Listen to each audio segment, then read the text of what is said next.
Hi, I'm Beth, and this video is brought to you by Baby Lock. Do you ever find that your batting is just a little bit too small for your project? Or you have several smaller pieces you'd like to join? Well, today I'm going to show an easy technique for piecing two pieces of batting together using an edge joining foot. First, you want to gather two or more pieces of the same weight, color, and type of batting. So I have two different ones here. This one is a little fluffier, it's a little stretchier, and this one's a little thinner and a little more tightly woven. So I wouldn't want to join these two together because different types could handle and launder differently and also stretch differently in your finished project.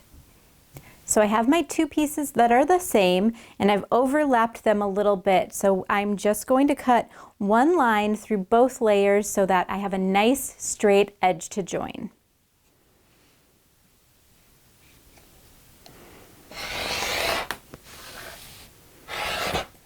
So when you're done, the batting shouldn't overlap or gap, as this could be noticeable in the finished project as the quilt could appear uneven or lumpy.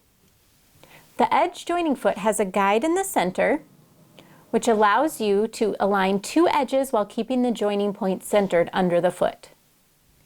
Set up your machine for a zigzag stitch, and then you'll want a fairly wide zigzag stitch. We're going to increase this to 6 and the length to 3.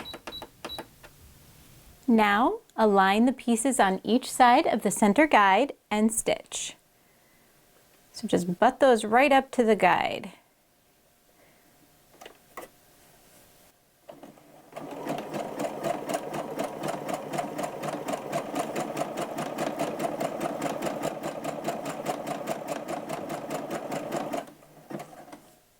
We are using a contrasting thread just so you can see it more, but you would want to match that to your batting.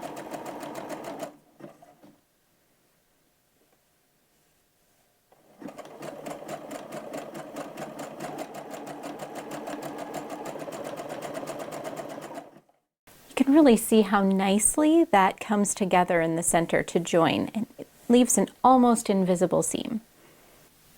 You can waste less batting and save money by joining smaller pieces for your project.